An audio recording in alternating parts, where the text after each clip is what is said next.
ফুটবলে ভালোবাসা দেখে অনেক আগে ভাগে এসে বলছি, যাতে সিটে কোনো ঝামেলা না হয়, যে ভোগান্তিটা থাকে ওটা যাতে না হয়, এই জন্য আমরা আগে ভাগে আসছি।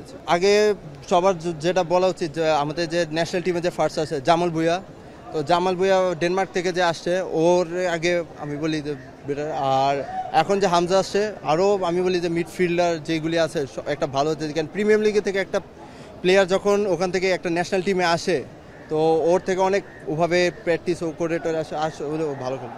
90 মিনিট পর্যন্ত খেলা ফুটবলের, এই 90 মিনিট যেন বাংলাদেশ ভালো মতন দিতে পারে, এবং গোল দেওয়ার পর যে আমাদের ডিফেন্সিভটা যে থাকবে ওদের সাথে যে ডিফেন্স, ওটা যেন ভালো রাখতে পারে। ইচ্ছা ছিল, লাস্টবার মিস করছি, কিন্তু এবার আসলে মিস করার কোনো চান্স ছিল না। আশাই লাগবে, পরীক্ষা টরীক্ষা সব বাদ দিয়ে চলে আসছি। খেলার ফলাফলের পরে বোঝানো যাবে।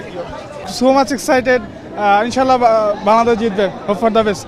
ভাই বাংলাদেশ আর হংকংয়ের ম্যাচ আসলে মানুষের মধ্যে এত হতাশার মাঝেও এই একটা ব্যাপারে মানুষ খুব খুব খুশি।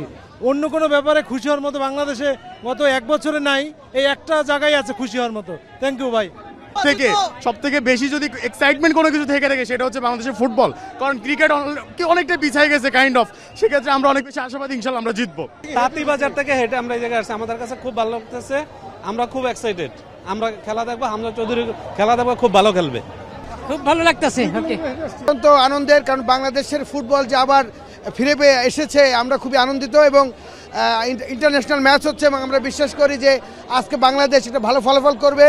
এই বাংলাদেশের লক্ষ লক্ষ দর্শক এবং হাজার হাজার কোটি কোটি মানুষ বাংলাদেশব্যাপী খেলা উপভোগ করছে। আমরা বিশ্বাস করি যে বাংলাদেশের ফুটবল সুদিন ফিরে এসেছে এবং উত্তরোত্তর আরও ভালো করবে বাংলাদেশ। এই উত্থান থেকে আমরা চরমভাবে উচ্ছ্বাসিত।